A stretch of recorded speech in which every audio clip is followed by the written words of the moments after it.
മഹത്വപ്പെടുവാൻ ഇടയാകട്ടെ. വളരെ പ്രതിസന്ധികൾ നിറയപ്പെട്ട ഒരു കാലഘട്ടത്തിലാണ് നാം പോയിക്കൊണ്ടിരിക്കുന്നത്. നമ്മുടെ ഇടയിൽ ദൈവവചനം ശക്തമായി വ്യാപരിക്കുന്നെങ്കിലും ദൈവവചനത്തിന് മനുഷ്യൻ വിധേയത്വമില്ലാത്ത ഒരു കാലഘട്ടത്തിലാണ് പോകുന്നത്.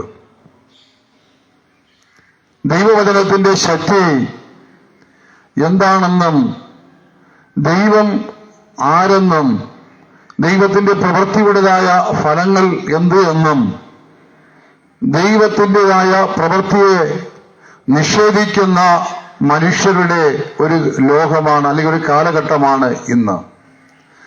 ദൈവത്തെ മറന്ന് ജീവിക്കുന്ന, ദൈവിക സാന്നിധ്യം, ദൈവിക പ്രവൃത്തി, ദൈവിക ശക്തി പലപ്പോഴും നാം നമ്മുടെ കുടുംബങ്ങൾക്കകത്ത്, നമ്മുടെ ദേശത്തിനകത്ത് ഒക്കെ നന്നായി അനുഭവിക്കപ്പെട്ടിട്ടുണ്ട്.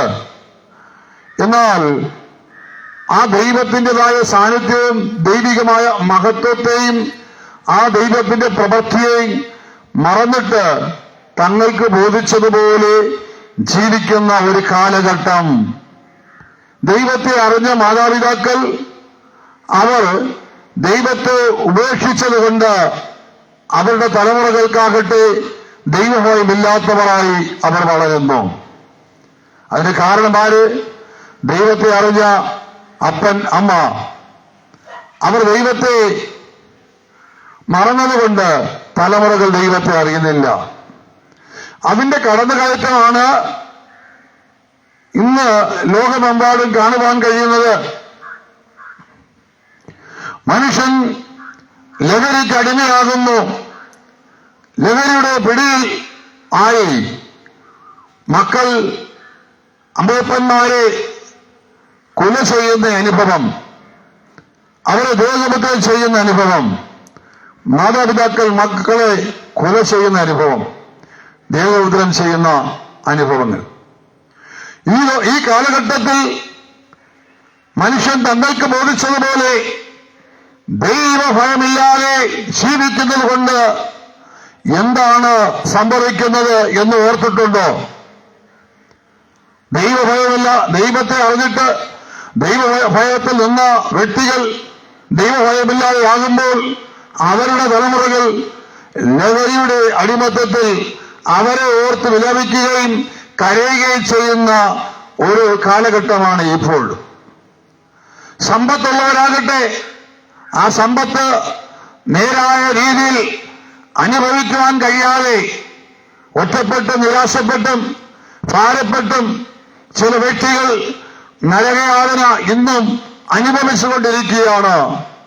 എല്ലാം ഉണ്ടെങ്കിലും നോക്കാനോ പരിപാലിക്കുവാനോ ആരുമില്ലാത്തതുപോലെ ഏറ്റവും ഒടുവിൽ നിരാശകൾ കൊണ്ട് സ്വയബോധമില്ലാത്ത അനുഭവസ്ഥരായും അതേ മാറാറുണ്ട് വാർദ്ധക്യമായ വ്യക്തികൾ. ആ വാർദ്ധക്യമായ പിതാവാകട്ടെ മാതാവാകട്ടെ ഏതൊരു മനുഷ്യന്റെയും അവസ്ഥ അങ്ങനെയാണ്. അപ്പോ ഈ കാലഘട്ടത്തിൽ മനുഷ്യൻ ദൈവഭയമില്ലാത്തവരായതുകൊണ്ട് അവിടെ കാണാൻ കഴിയുന്നത്, അവിടെ പറയുന്നൊരു കാര്യമുണ്ട്. എന്താണ് എന്ന് ചോദിച്ചു കഴിഞ്ഞാൽ, നിങ്ങൾ തിരുവെഴുത്തുകളെയും ദൈവശക്തിയെ അറിയായതുകൊണ്ട് തർക്കസൂത്രങ്ങളായി ഓരോ കാര്യങ്ങൾ എടുത്തുകൊണ്ട് നിങ്ങൾ നടക്കുന്നു. പക്ഷേ വേണ്ടാത്തത് ചിന്തിച്ചും പ്രവർത്തിച്ചും ദൈവത്തോട് മറുത്തു നിൽക്കുന്ന, ദൈവവചനത്തോട് മറുത്തു നിൽക്കുന്ന, പ്രമാണത്തോട് മറുത്തു നിൽക്കുന്ന അനുഭവസ്ഥരായി മാറാറുണ്ട്. ദൈവത്തെ മറന്നിട്ട്, അല്ലെങ്കിൽ ദൈവസഭയെ മറന്നിട്ട്, അല്ലെങ്കിൽ അതേ ഒരു വ്യക്തിയെ ദൈവത്തിന്റെ സന്നിധിയിലേക്ക് മടക്കി വരുത്തുമാറാക്കുന്ന രക്ഷയുടെ അനുഭവത്തെ മറന്നിട്ട് മനുഷ്യാശ്രയത്തിന്റെ മനുഷ്യാശ്രയത്തിന് മുൻപാകെ പോയിട്ട് അവിടെ നാം നിന്നിട്ട് ഒരു കാര്യവുമില്ല. വചനം പറയുന്നു, മൂക്കിൽ ശ്വാസമുള്ള മനുഷ്യനെ വിട്ടൊഴിവിൻ. യെശയ്യാവ് 2:22 കാണാൻ കഴിയുന്നു. അപ്പോൾ മൂക്കിൽ ശ്വാസമുള്ള മനുഷ്യനെ വിട്ടൊഴിവൻ. അവരുടെ പ്രീതി നേടാൻ പോയിട്ട് അവരുടെ പ്രീതിക്ക് വേണ്ടിയിട്ട് നീ ദൈവത്തെ മറന്ന് കളയരുത്. ഈ ദേശം, ഈ സമൂഹം ദൈവത്തിന്റെ സാന്നിധ്യവും ദൈവിക ശക്തിയും ദൈവിക പ്രവൃത്തിയും അനുഭവിച്ചറിഞ്ഞവരാണ്. അങ്ങനെയാണെങ്കിൽ ദൈവത്തിന് വേണ്ടി ജീവിക്കുവാൻ ഏൽപ്പിച്ചു കൊടുക്കുകയാണ്.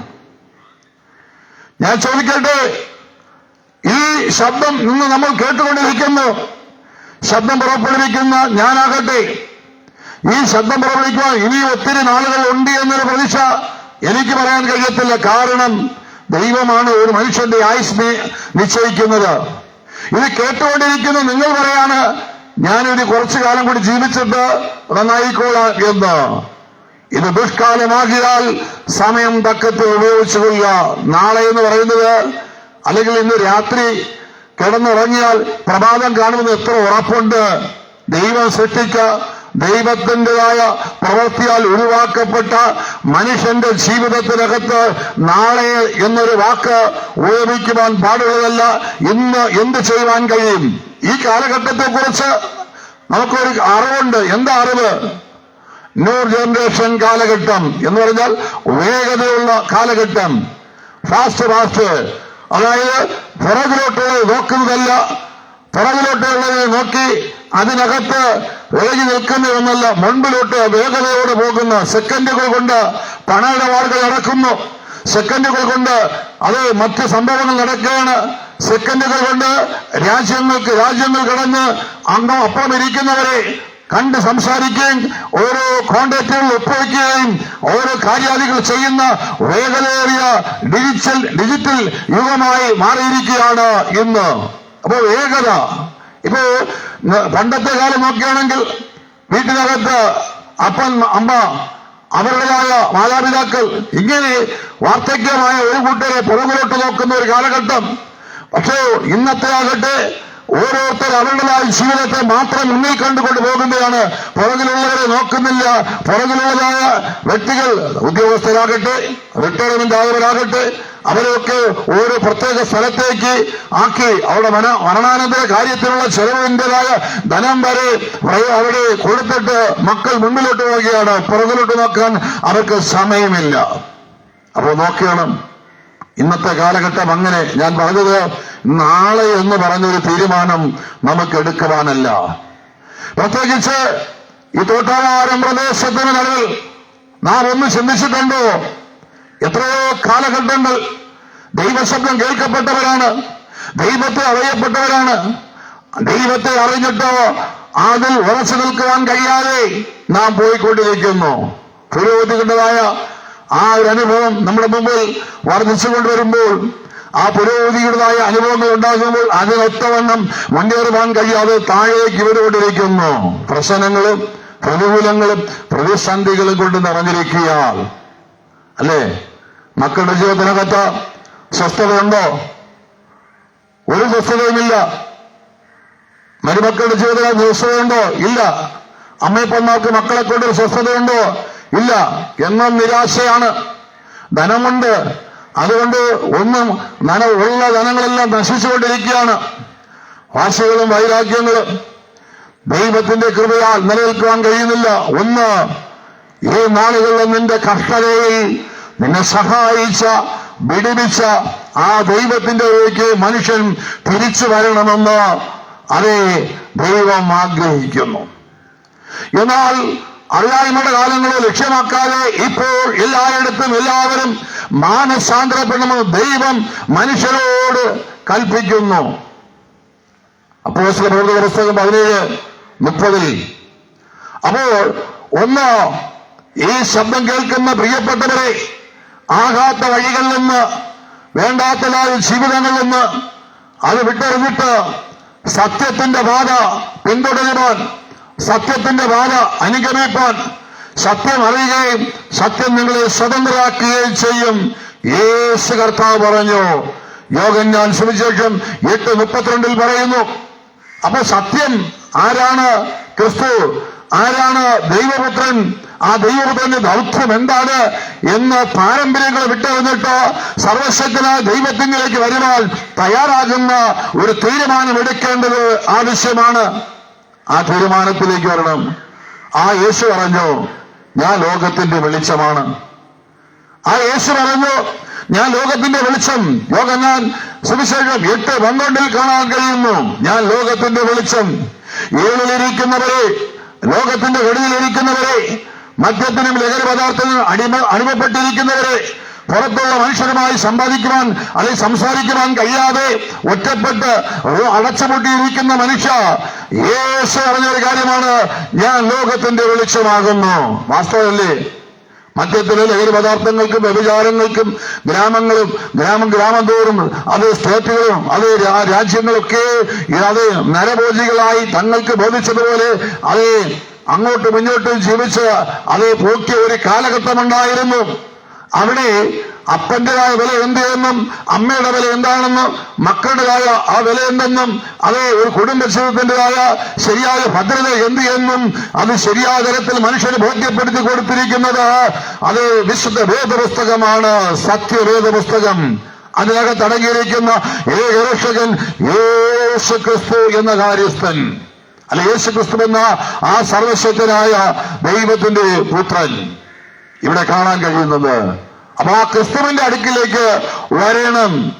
അതെ, ഇന്ന് പകൽക്കാലം പറയുവാനുള്ള ഈ സമയത്ത് പറയാനുള്ളത്, കർത്താവായ യേശുവെങ്കിൽ മനുഷ്യൻ മടങ്ങി വരേണ്ടത് ആവശ്യമാണ്. മടങ്ങി വരത്തിന് ഒരുപാട് കാരണങ്ങളുണ്ട്.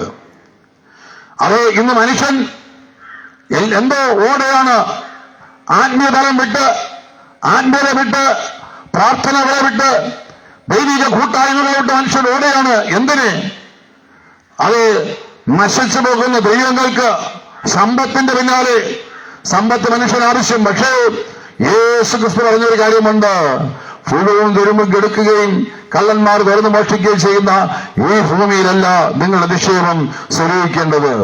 ഫുളവും തുരുമ്പും കെടുക്കാതെയും കള്ളന്മാർ തുറന്നു മോഷ്ടിക്കാതെ ഇരിക്കുന്ന സ്വർഗത്തിൽ നിങ്ങളുടെ നിക്ഷേപം സ്വരൂപിച്ചുകൊള്ളുവിൻ. എന്തോ വാസ്തവമായ കാര്യം, നല്ലതല്ലയോ? നിങ്ങളുടേതായ നിക്ഷേപം എവിടെയാകുന്നു, അവിടെയാകുന്നു നിങ്ങളുടെ ഹൃദയം ഇരിക്കുന്നത്.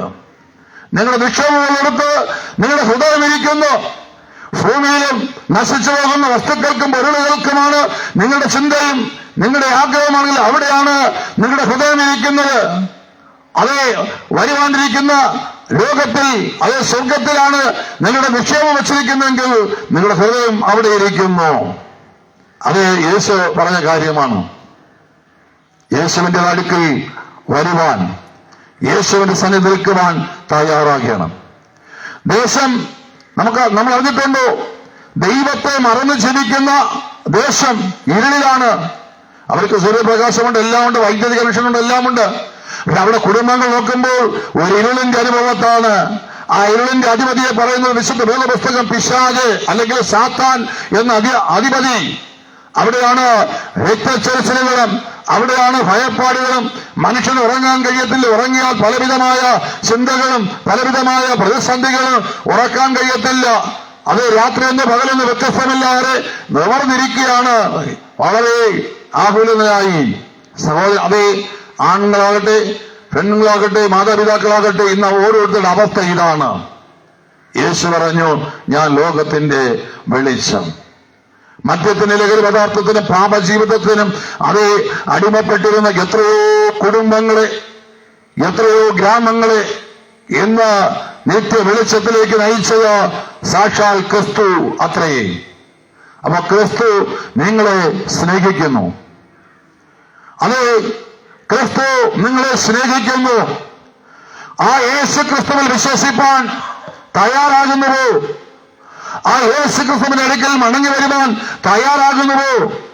ഈ കുടുംബത്തിനകത്ത് പ്രശ്നം, അതേ ഇതിന് കുടുംബത്തിനകത്ത് പ്രതിസന്ധികൾ, വേദനകൾ, മനസമാധാനമില്ലാതെ അവിടെ ആയിരുന്നു കൊണ്ട് നീ ദൂർന്ന പ്രസവത്തിന് നിലവിൽ ശാശ്വത പരിഹാരം നൽകുവാൻ എന്റെ കർത്താവായ യേശു ക്രിസ്തുവിന് കഴിയും.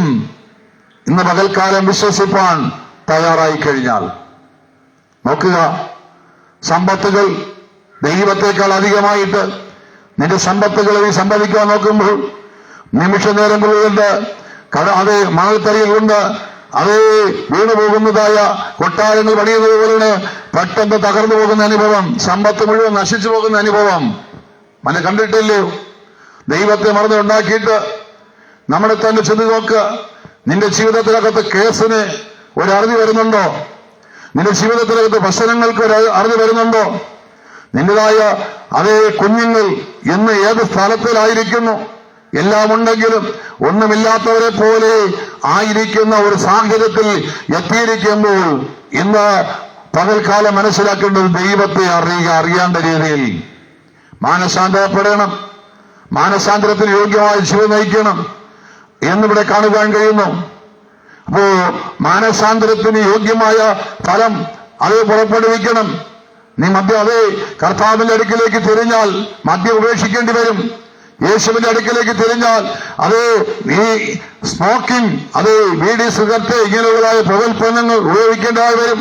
കർത്താവിലേക്ക് തിരിഞ്ഞാൽ അത് വായിക്കകത്ത് വരുന്നതായ പാൻമസാലകൾ, ശംഭു, ഗണേശ് ഇങ്ങനെയുള്ള ഐറ്റങ്ങൾ ഉപേക്ഷിക്കേണ്ടി വരും. അത് ക്രിസ്തുവിലേക്ക് തിരിഞ്ഞാൽ വേണ്ടാത്തതായ വാക്കുകൾ നിന്റെ അതിരങ്ങളിൽ നിന്ന് മാറ്റുവാൻ ഇടയാകേണ്ടി വരും. നീ ക്രിസ്തുവിലേക്ക് തിരിഞ്ഞു കഴിഞ്ഞാൽ നീ അതേ വിശുദ്ധിയായി ജീവിക്കണമെന്നുള്ള ചിന്ത നിന്റെ ജീവിതത്തിനകത്തുണ്ടാകും. അശുദ്ധിയായി ജീവിക്കുവാൻ നിനക്ക് തോന്നത്തില്ല. പക്ഷേ നിനക്ക് തോന്നിയതുപോലെ ജീവിക്കണമെങ്കിൽ എല്ലാ പാപവും നിനക്ക് ചെയ്യാൻ കഴിയും. അതുകൊണ്ടത്രേ നീ സാക്ഷാൽ ക്രിസ്തുവിന്റെ അടുക്കിലേക്ക്, സാക്ഷാൽ ദൈവസന്നിധിയിലേക്ക് വരാൻ നിരസിക്കുന്നതിന്റെ കാരണം എങ്ങനെയെങ്കിലും ജീവിച്ച് നിന്റെ പാപത്തെ ബോധ്യപ്പെടുത്തുവാൻ, നിന്റെ പാപത്തെ അത് വിട്ടുകളയുവാൻ മനസ്സില്ലാത്തത് കൊണ്ടത്രേ നീ പാപത്തിന്റെ വലക്കിലേക്ക് പോകുന്നതെന്ന് വിശുദ്ധ വേദപുസ്തകം പറയപ്പെടുന്നു. കാലം തികഞ്ഞു, ദൈവരാജ്യം സമീപിച്ചിരിക്കാൻ മാനസാന്തരപ്പെട്ട സുവിശേഷത്തിൽ വിശ്വസിപ്പിൻ. അല്ലേ? കാലം തികഞ്ഞു.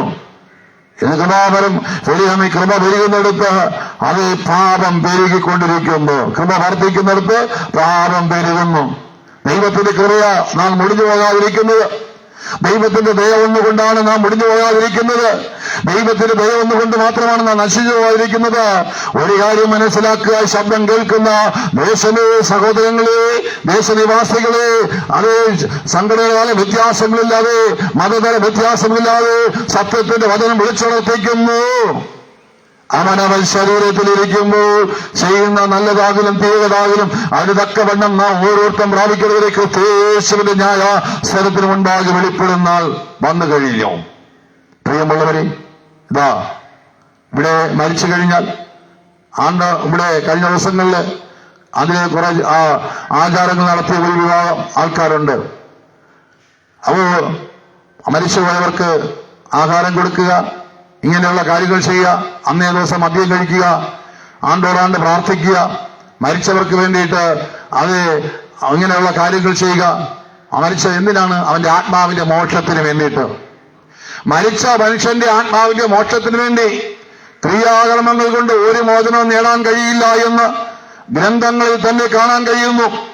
വിശുദ്ധ വേദപുസ്തകം പറയപ്പെടുന്നത് ഒരു മനുഷ്യൻ അത് ജീവിച്ചിരിക്കുമ്പോൾ സത്യത്തിന്റെ പാത പിന്തുടർന്ന് പുണ്യപ്രവർത്തികൾ ചെയ്ത് നല്ല കാര്യങ്ങൾ ചെയ്ത് ദൈവവചനം അനുസരിച്ച് കഴിഞ്ഞാൽ അവന് സ്വർഗത്തിൽ പ്രതിഫലമുണ്ട് എന്ന് കാണാൻ കഴിയുന്നു. ഇല്ല എങ്കിൽ ഇല്ല. മനസ്സിലാക്കണം, സ്വർഗത്തിൽ പ്രതിഫലം വേണോ? ദൈവത്തിന്റെ വചനം നിന്റേതായ പഠിപ്പാഴക്കം നിന്നാലും, ദൈവത്തിന്റെ വചനം നിന്റേതായ പഠിപ്പുരക്കിൽ എത്തിയാലും അതിന് ചെവി കൊടുക്കുവാൻ കഴിയാത്ത ലോക ഇമ്പങ്ങൾക്ക് വേണ്ടി കൊടുക്കുമ്പോൾ നീ ദേശങ്ങളിലും നിന്റേതായ ദേശത്തിൻ്റെതായ നാനാഭാഗങ്ങളിലും കേൾക്കുന്ന അനർത്ഥങ്ങൾ കൺമുമ്പിൽ വരുമ്പോൾ എന്ത് ചെയ്യുമെന്ന് ബൈബിൾ പ്രവചനങ്ങൾ വിളിച്ചുണർത്തിക്കുന്നു. അപ്പൊ നോക്കുക, ഇന്ന് അവിടെ ആയിട്ട് ഉരുൾപൊട്ടലുകളും മറ്റു പ്രതിസന്ധികളും ജലപ്രളയങ്ങളും ഒക്കെ കൊണ്ടായിരിക്കുമ്പോൾ നമ്മളതൊക്കെ കണ്ണും കേട്ട് ഒരു ഭയമില്ല. എന്തോ ഓരോ ദിവസം അങ്ങ് പോയിക്കൊണ്ടിരിക്കുകയാണ് ഫാസ്റ്റ് മുൻപിലോട്ട്. അതാ നമുക്കും കുഴപ്പമില്ലല്ലോ എന്ന്. പ്രിയമുള്ളവരെ, നോക്ക്, ഇവിടെ എനിക്ക് കുഴപ്പമില്ല എന്ന് പറഞ്ഞ് ആ ഒരു പ്രതിസന്ധി നമ്മുടെ സമൂഹത്തിനകത്തും നമ്മുടെ പ്രിയപ്പെട്ടവരുടെ നടുവിലും ഒരു പ്രതിസന്ധി ഉണ്ടാകുമ്പോൾ നമുക്ക് സഹിക്കുവാൻ കഴിയുമോ? നമ്മുടെ വേണ്ടപ്പെട്ടവർ അത് അകപ്പെട്ടു പോയി കഴിഞ്ഞാൽ നമുക്ക് സഹിക്കുവാൻ കഴിയുമോ? നമ്മുടെ തലമുറകൾ അതിൽ വീണു കഴിഞ്ഞാൽ നമുക്ക് സഹിക്കുവാൻ കഴിയുമോ? അപ്പോൾ ഏതോ ഒരു അനർത്ഥം നമ്മുടെ ദേശത്ത് നേരെ നിൽക്കുന്നു, ഏതോ ഒരു വാൾ നമ്മുടെ നേരെ നിൽക്കുന്നു. ആ വാളിനകത്ത് അകപ്പെട്ടു പോകുവാൻ ഇടവരുത്തരുത്. പ്രിയമുള്ളവരെ, മാനസാന്തരത്തിന് യോഗ്യമായ ഫലം പുറപ്പെടുവിക്കുവാൻ മനുഷ്യൻ തിരിയണം. മനുഷ്യനായി മാറേണ്ടതായ സാഹചര്യത്തിലാണ് സുവിശേഷം കൊണ്ട് ഒരുക്കുന്നത്. മനുഷ്യനായി ജീവിക്കണം. മനുഷ്യനെന്ന് പറയപ്പെടുമ്പോൾ ബുദ്ധിയും വിവേകവും ഉള്ള ഒരുവൻ, അറിവുള്ളവൻ, നന്മകളെ തിരിച്ചറിയുവാൻ ഒരുക്കമുള്ളവൻ, ദൈവമാരെന്ന് അറിയുവാൻ ഒരുക്കമുള്ളവനും അതിന്റെ ഹൃദയവും മനസ്സുമുള്ളവനാണ് മനുഷ്യൻ. അപ്പോ മനുഷ്യന് തന്റെ സൃഷ്ടാവിനെ അറിയുവാൻ കഴിയുന്നു. മനുഷ്യന് സ്വർഗത്തെക്കുറിച്ച് പറഞ്ഞാൽ മനസ്സിലാക്കുവാൻ കഴിയും. അതുകൊണ്ടാണ് സ്വർഗം എന്ന് പറയുന്നത് കഷ്ടതയും കണ്ണീരും, അവിടെ പല്ലുകളിയോ കരച്ചിലോ അതോ ഒന്നുമില്ലാത്ത ദൈവം വസിക്കുന്ന ഇടത്തിൽ മനുഷ്യനെ ചേർത്ത് കൊള്ളണം എന്ന് ദൈവത്തിന്റെ വചനം പറയുന്നു. അപ്പോൾ ഇന്ന് നമ്മൾ അത് ഒരു സ്നാനമെന്ന വാക്കുണ്ട്. ഇത് സ്നാനമെന്ന വാക്കിന് അർത്ഥം കുളി, ക്രിസ്തുവിനോട് ചേരുവാൻ. ആ സ്നാനം കൊണ്ട് ഉപയോഗിക്കപ്പെടുന്നത് എന്താണെന്ന് ചോദിച്ചു കഴിഞ്ഞാൽ, അത് നന്മതിന്മ തിരിച്ചറിയുവാൻ പ്രായമായതിനു ശേഷം നാം ചെയ്ത പ്രവൃത്തി, നാം ചെയ്ത ദോഷഫലങ്ങൾ സത്യം അറിഞ്ഞതിനു ശേഷം കരഞ്ഞ് പശ്ചാത്തലിച്ചിട്ട് മാനസാന്തരപ്പെട്ടിട്ട് വിലപിച്ചിട്ട് അത് അമ്മയുടെ ഉദരത്തിനകത്തുനിന്ന് വരുന്ന ഒരു കുഞ്ഞിനെ പോലെ ഒരു വെള്ളത്തിനകത്ത് സാക്ഷാൽ കർത്താവ് യേശു ക്രിസ്തു എന്റെ പാപത്തിന്റെ അതേ മോചകനായി, എന്റെ പാപത്തിന്റെ പരിഹാരകനായി ഗാൽഗോത്താൽ നുറുങ്ങപ്പെട്ടു. ആ നുറുങ്ങപ്പെട്ട ശരീരം എനിക്ക് വേണ്ടി അർപ്പണം ചെയ്യപ്പെട്ടതാകുന്നു. ആ ഒഴുകിയ രക്തം എന്നെ അതേ എന്നേക്കുമായി വീണ്ടെടുക്കുവാൻ വേണ്ടി സർവശക്തനായ ദൈവം തന്റെ പുത്രനായ ക്രിസ്തുവിലൂടെ എഴുതിയിരിക്കുന്നു. യേശു ക്രിസ്തുവിന്റെ രക്തം സകല പാപത്തെയും പോക്കി എന്ന് കാണാൻ കഴിയുന്നു. യേശു ക്രിസ്തുവിന്റെ രക്തം സൗജന്യമായിട്ട്. യേശു ക്രിസ്തുവിന്റെ രക്തത്തിന് ഒരു കായ് വിലയുണ്ട്. ഇതിനെ സ്വർഗത്തിലേക്ക് പ്രവേശിപ്പാൻ അതിന് ഒരു വഴിയൊരുക്കുന്നു. ദുഷ്ടനെ തൊടാൻ അനുവദിക്കുന്നില്ല. യേശുക്രിസ്തുവിന്റെ രക്തത്തിന്റെ വില എന്ന് പറഞ്ഞാൽ ആ വില ഒരു മനുഷ്യൻ സർവ്വലോകം നേടിയാലും തന്റെ ആത്മാവിന് നിലയിൽ എന്ത് പ്രയോജനം? മനുഷ്യ നിന്റെ ശരീരത്തെ ദുഷ്ടം തൊടാതെ മുദ്രയിടുന്ന ഏക ഒരു വസ്തുതയാണ് യേശുക്രിസ്തുവിന്റെ രക്തം. ആ രക്തം എനിക്ക് വേണ്ടി എന്റെ പാപത്തിന്റെ വാശത്വമായി എന്നേക്കുമായി നുറുങ്ങപ്പെട്ടു എന്ന് ഇന്നും ആർ വിശ്വസിക്കുന്നുവോ അവരെ പാപമോചനത്തിന്, അവരെ പാപത്തിന്റെ തലക്കിൽ നിന്ന് വീണ്ടെടുക്കുന്ന ഈ ഭൂമിയിലെ ഈ സർവ്വലോകത്തെക്കാളും വിലകളാണ് യേശുക്രിസ്തുവിന്റെ രക്തം. ആ രക്തത്തിൽ വിശ്വസിക്കുന്നത് നിത്യരാജ്യം കരസ്ഥമാക്കുമെന്ന് അത് സുവിശേഷം ലേഖനങ്ങൾ വിളിച്ചുണർത്തിക്കുന്നു, ബൈബിൾ വിളിച്ചുണർത്തിക്കുന്നു. പ്രിയമുള്ളവരെ, നിങ്ങളുടെ സമ്പത്തുകളോ നിങ്ങളൊരു മതപരിവർത്തനത്തിലേക്ക് കൊണ്ടുപോകാനല്ല, മതപരിവർത്തനമല്ല, നിങ്ങളുടെ ഹൃദയ പരിവർത്തനവും മനസ്സിൻ്റെതായ പരിവർത്തനം ഉണ്ടായി ആകാത്ത വഴികളിൽ നിന്ന് നല്ല സ്വഭാവത്തിലേക്കും നല്ല ജീവിതം, നല്ലൊരു ഭർത്താവായി, നല്ലൊരു ഭാര്യയായി, നല്ലൊരു മകനായി, നല്ലൊരു മകളായി നീ മാറണം. നല്ലൊരു മരുമകനായി, നല്ലൊരു മരുമകളായി, നല്ലൊരു സഹോദരനായി, അയൽക്കാരനായി മാറണമെന്ന് ദൈവം ആഗ്രഹിക്കുന്നു. അപ്പൊ ഞങ്ങൾ ഇങ്ങനെയൊക്കെ ജീവിച്ചാൽ പോകൂ. പക്ഷെ ഒരു കാര്യമുണ്ട്, ഒരിക്കൽ ന്യായം വിധിക്കുന്ന കർത്താവ് നമ്മുടെ മുന്നിൽ പ്രത്യക്ഷപ്പെടുവാനായിട്ടുണ്ട്. അപ്പൊ മനസ്സിലാവും, ഒരിക്കൽ മരിക്കുകയും പിന്നെ ന്യായവിധി മനുഷ്യർക്കായി നിയമിച്ചിരിക്കുകയും ചെയ്യുന്നു. അപ്പൊ നോക്കണം, ഒരിക്കൽ മരിക്കുകയും പിന്നെ ന്യായവിധി മനുഷ്യർക്കായി നിയമിച്ചിരിക്കുകയും ചെയ്യുന്നു. അപ്പോൾ ഒരിക്കൽ മരിക്കുന്നു. ആ മരിക്കുന്ന മനുഷ്യൻ അവന്റെ ശരീരത്തെ മണ്ണിലേക്ക് ഏൽപ്പിക്കുന്നു, അവന്റെ ശരീരത്തെ തീക്കായി ഏൽപ്പിക്കുന്നു, ചിലത് സമുദ്രത്തിലേക്ക് ഏൽപ്പിക്കുന്നു, ചിലത് ശരീരമാംസങ്ങളെ പറവുകൾ ഒത്തിപ്പറിക്കുവാൻ വേണ്ടി ചില ആചാരങ്ങളുള്ളവർ അപ്രകാരം ഏൽപ്പിക്കുന്നു. എന്തുകൊണ്ട് ഭൂമിയിലൊക്കെ ഏൽപ്പിക്കുന്നത് അവിടെ ഭൂമിയിലേക്ക് ചേരുന്ന അനുഭവത്തിലേക്ക് എത്തുന്നു. പക്ഷേ ഇതിനകത്ത് കുടികൊള്ളുന്ന ഒരു ആത്മാവുണ്ട്. നമ്മുടെ ശരീരത്തിനകത്ത് ഏത് നിലവാരങ്ങളിലും ഏത് മേഖലകളിലും തിരിച്ചു കൊണ്ടുപോകുന്ന ഒരു വാഹനത്തിന്റെ ഡ്രൈവർ അതിന്റെ സ്റ്റിയറിംഗ് ചെയ്ത് കൊണ്ടുപോകുന്നത് പോലെ ഒരു മനുഷ്യന്റെ ശരീരത്തെ ചലിപ്പിക്കുകയും നിയന്ത്രിക്കുകയും ചെയ്യുന്ന മനുഷ്യനൊരു ആത്മാവുണ്ട്. ആത്മാവ് എങ്ങോട്ടാണ് അവരെ നിയന്ത്രിക്കുന്നത്, ആ നിയന്ത്രണ രേഖയിലേക്ക് മനുഷ്യൻ പോവുകയുള്ളൂ. ആത്മാവിനെ അത് നല്ല വചനം കേട്ടും നല്ല ക്രമീകരണം ചെയ്തും നല്ല രീതിയിൽ പ്രാർത്ഥിച്ചും ആ വചനത്തിന്റെ അടിസ്ഥാന പ്രകാരം ജീവിച്ചാൽ നല്ല ചാലിലൂടെ പോകാനിടയായിത്തീരും. ഒരു കപ്പൽ നല്ല ചാലിലൂടെ പോകുന്നത് പോലെ പോകാൻ കഴിയും. ഇല്ല എങ്കിൽ മോഷ്ടിച്ചും പിടിച്ചു മറിച്ചും കൊലപാതകം ചെയ്തും പാപജീവിതം ചെയ്തും വ്യഭിചാരത്തിനും ഞങ്ങൾക്ക് ബോധിച്ചതുപോലെ മയക്കുമരുന്നിന് ലഹരികൾക്കൊക്കെ അടിമയായി കഴിയുന്ന ഒരു മനുഷ്യന്റെ അവസ്ഥ എന്ന് പറയുന്നത് ശരിയായ ഒരു ചാല് കണ്ടെത്താൻ കഴിയാത്ത ഒരു കപ്പലിന്റെ അവസ്ഥയാണ്. എങ്ങോട്ട് പോകുന്നത് അറിയത്തില്ല. ഏത് നിമിഷവും സകലതും തകരുവാൻ ഇടയായിത്തീരും. പിന്നെ ഒരിക്കലും പണിതെടുക്കുവാൻ കഴിയാത്തതുപോലെ തുടഞ്ഞു പോകും. അതാണ് നരകത്തിൽ പോകുന്ന ഒരു മനുഷ്യന്റെ അവസ്ഥ എന്ന് പറയുന്നത്. പ്രിയമുള്ളവരെ, ഈ ശബ്ദം നിങ്ങളോടാകുന്നു. ഈ ശബ്ദം ദേശത്തിന്റെ നടുവിൽ അത് തരുന്നു. നിന്റെ സ്വയബോധത്തോടെ മടക്കി വരുത്തുവാൻ ദൈവവചനത്തിൽ കഴിയും. സമാധാനം തരുവാൻ ദൈവവചനത്തിൽ കഴിയും. സമാധാനം ഞാൻ നിങ്ങൾക്ക് തന്നേച്ചു പോകുന്നു. നിന്റെ കുടുംബത്തിന് സമാധാനം ഉണ്ടോ? നിന്റെ കുടുംബത്തിനകത്ത് ആശ്വാസമുണ്ടോ? നിനക്ക് ആശ്വാസം അറിയിക്കാൻ കഴിയുന്നുണ്ടോ?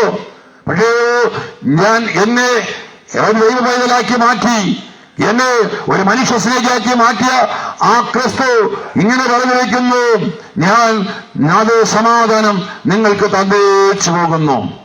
എത്രയോ പേർ വിഷക്കുപ്പിയുമായി കയ്യിൽ നിന്നിട്ടുണ്ട്.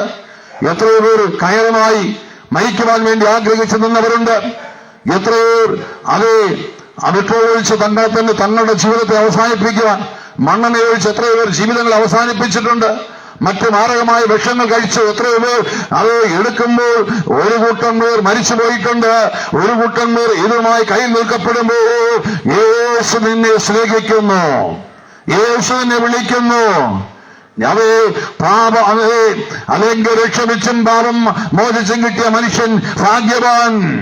പാപത്തിന്റെ ശമ്പളം മരണമത്രേ എന്നേക്കുമായി ഒരുവൻ അത് പരമയാഗമായി തീർന്നു. ആരാ? ക്രിസ്തു. ആ ക്രിസ്തു നിന്റെ പാപത്തിന്റെ അത് നിന്റെ പാപത്തിന് വേണ്ടി ഒരിക്കലായി യാഗമർപ്പിക്കപ്പെട്ടു. നീ എന്തിന് അത് നിന്റെ മുൻപിലോട്ടുള്ള ജീവിതത്തെ അവസാനിപ്പിക്കുവാൻ നോക്കുന്നു? ക്രിസ്തുവിന്റെതായ മുഖത്തേക്ക് നോക്കി നിന്റെ മുമ്പിലോട്ടുള്ള ഓട്ടം ശരിയായ ദിശയിലേക്ക് പോയിക്കൊള്ളുക. സഹോദര സഹോദരി, ദേശമേ, സമൂഹമേ, തലമുറകളെ, പാപത്തിന്റെ ജീവിതം വിട്ട് ഒഴിയുക. പാപത്തിൻ്റെതായ ആ പരിണിത ഫലങ്ങളിൽ നിന്ന് മാറി നേരായ ജീവിതത്തിൽ വരുവാൻ ദൈവം നിങ്ങളെ ആഗ്രഹിക്കുന്നു. ഇന്ന് ഈ ശബ്ദം ഈ സമൂഹത്തിനകത്ത്, ഈ തോട്ടവരം പ്രദേശത്തിനകത്ത് നിങ്ങൾക്ക് ഹൃദയത്തിനകത്തൊരു രൂപാന്തരമുണ്ടോ? ഈ ശബ്ദം കേൾക്കുന്ന നിങ്ങളുടെ മുൻപാകെ ഈ ഓപ്പൺ മീറ്റിംഗിലൂടെ പറയുവാനുള്ളത്, ഈ ദേശത്തിനകത്തൊരനർത്ഥം മുന്നമേ നിൽക്കുന്നു.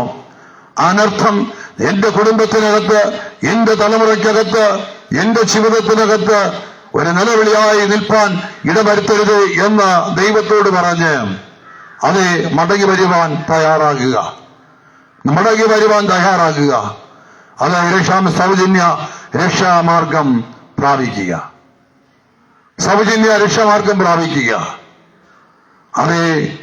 അപ്പോസ്തലർ 2-ാം 38 യോജമാന്മാരെ ഞങ്ങൾ രക്ഷ പ്രാപിപ്പാൻ എന്ത് ചെയ്യണം?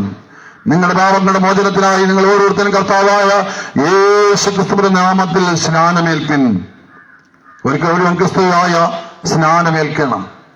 ജീവന്റെ പുസ്തകത്തിൽ പേരെഴുതണമെങ്കിൽ നിങ്ങളുടേതായ ഓരോ ഗവൺമെന്റ് ആവശ്യങ്ങൾക്കായി പോകുമ്പോൾ ഒന്നാമതായി ഇന്ന് ഏറ്റവും ഒരു ഐഡിയായി നിൽക്കുന്നത് ആധാറുമായി ഫോണാകട്ടെ ലിങ്ക് ചെയ്യണം. നിങ്ങളുടെ ഫോൺ നമ്പർ ലിങ്ക് ചെയ്യണം. എല്ലാം ആധാറുമായി ലിങ്ക് ചെയ്യണം. നിങ്ങൾ എവിടെ നിന്ന്, ഏത് സ്റ്റേറ്റ്, എങ്ങനെയുള്ളത്, നിങ്ങളുടെ കണ്ണ് ആധാർ എടുക്കുമ്പോൾ അവരുടെ സ്കാൻ ചെയ്യുന്നു. നിങ്ങളുടെ കൈവിരലുകൾ സ്കാൻ ചെയ്യുന്നുണ്ട്. ഇതെല്ലാം 10 വർഷം കൂടുമ്പോൾ നിങ്ങളുടെ ആധാർ ഒരിക്കൽ എടുക്കുന്ന ഫോട്ടോ പിന്നെയും അത് മാറ്റി ഒന്നേന്ന് എടുക്കേണ്ടതായിട്ടുണ്ട്.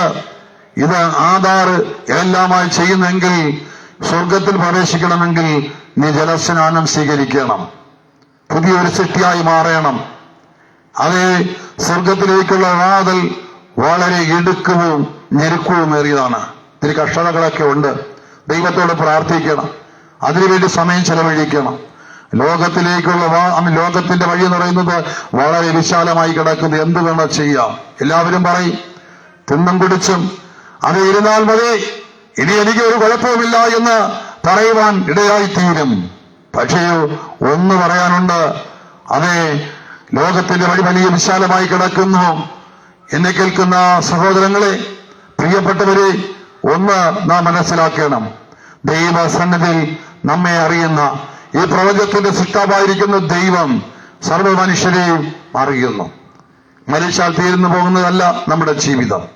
നമുക്കറിയാം, ഏത് മതസ്ഥരാണെങ്കിലും, ഏത് സമൂഹത്തിൽ വസിക്കുന്നവരാണെങ്കിലും, ഏത് പാസ്റ്റിൽ പോകുന്ന മനുഷ്യരാണെങ്കിലും അവനറിയാം ഒരു ദൈവമുണ്ട് എന്ന്, ഒരു സർവേശ്വരൻ ഉണ്ട് എന്ന്. അതിനുവേണ്ടി ഒരുങ്ങുവാൻ ഈ സമയം നാം തയ്യാറാകുന്നുവോ? അതിനുവേണ്ടി ഒരുങ്ങുവാൻ ഈ സമയം തയ്യാറാകുന്നുവോ? യേശു നിങ്ങളെ സ്നേഹിക്കുന്നു. യേശു നിങ്ങളെ മാടി വിളിക്കുന്നു. അതെ, യേശുവിന്റെ അടുക്കൽ വരിക. യേശു നിങ്ങൾക്കായി വലിയവ ചെയ്യുവാൻ പോകുന്നു എന്ന് കാണുവാൻ കഴിയുന്നു. ആ യേശുവിന്റെ അടുക്കിലേക്ക് വരുവാൻ, പ്രിയമുള്ളവരെ, ഈ ദേശത്തിനടുവിൽ ഒരു കൂട്ടായ്മ, ഒരു സഭ നിങ്ങൾക്കായി തന്നിരിക്കപ്പെടുമ്പോൾ, ഈ ദേശത്തിലെ തോട്ടാവരം സഭ നിങ്ങളെ മാടി വിളിക്കുന്നു. അതിലൂടെ നിങ്ങൾ നിത്യരക്ഷയുടേതായ മാർഗത്തെ അറിയിക്കുവാൻ, അതിലൂടെ ദൈവത്തിന്റെ സന്നിധിയിൽ നിൽപ്പാൻ, വീണുപോയ ആ കൂടാരത്തെ നിവർത്തിപ്പാൻ, ആ വീണുപോയ അനുഭവത്തെ ഒന്ന് നിന്ന് നിങ്ങളുടെ തലമുറകൾക്ക് ഒരു കാവലായി നിൽപ്പാൻ, നിങ്ങളുടെ തലമുറകൾക്ക് ഒരു വീണ്ടെടുപ്പായി മാറുവാൻ, ഈ ഭൂമിയിൽ എന്റെ ആയുസ് വാർദ്ധക്യമായി, ഈ ഭൂമിയിൽ എന്റേതായ കാലം തയ്യാറായി, ഈ ഭൂമിയിൽ എന്റെ ആയുസിൻ്റെതായ ദീർഘധീരായി. ഇവിടെ ഞാൻ ക്ഷീണത്തിനും ബലഹീനതുമാണ്. പക്ഷേ എന്റെ സ്വർഗത്തിൽ നീ ക്ഷീണതനല്ല, അവിടെ ബലഹീനതല്ല, അവിടേതായ ദൂതന്മാർക്ക് തുല്യമായി ജ്യോതിഷികളെ പോലെ പ്രകാശിപ്പാൻ ദൈവം നിന്നെ കണ്ടിരിക്കപ്പെടുമ്പോൾ, അപ്രകാരം വചനത്തിൽ പറയുന്നത് പോലെ, പ്രിയപ്പെട്ടവരെ, നിങ്ങൾ ആകുവാൻ ആഗ്രഹിക്കുന്നില്ലയോ? ആഗ്രഹിക്കുന്നുണ്ടെങ്കിൽ ആ യേശുവിന്റെ പാദത്തെങ്കിൽ വരിക. നിങ്ങളുടെ ജീവിതത്തിനകത്തൊരു രൂപാന്തരം, നിങ്ങൾക്കൊരു സമാധാനം ദൈവം തരുവാൻ നിശ്ചയിച്ചിരിക്കുന്നു. ആ ദൈവസന്നിധിയിലേക്ക് നമ്മെ തന്നെ ഏൽപ്പിച്ചു കൊടുക്കുക. അതെ, ഒരു നിമിഷം നിങ്ങൾക്ക് വേണ്ടി പ്രാർത്ഥിപ്പാൻ ആഗ്രഹിക്കുന്നു, അനുസരിക്കുന്നു. ദൈവത്തിന്റെ സന്നിധിയിലേക്ക് ഏൽപ്പിച്ചു കൊടുക്കാം. ആ സർവശക്തനായ ദൈവത്തിന്റെ സന്നിധിയിൽ, അതെ, ദൈവത്തിന്റെ സന്നിധിയിലേക്ക് ഒരു നിമിഷം പ്രാർത്ഥിക്കാം. സർവശക്തനായ ദൈവമേ, ഈ ദേശത്തെ സമർപ്പിക്കുന്നു. ഈ ദേശത്തിലൂടെ അനവധി പേർ എന്റെ കർത്താവിനെ അറിയുവാൻ ഇടയാകട്ടെ. ഈ കർത്താവിനെ അറിയട്ടെ.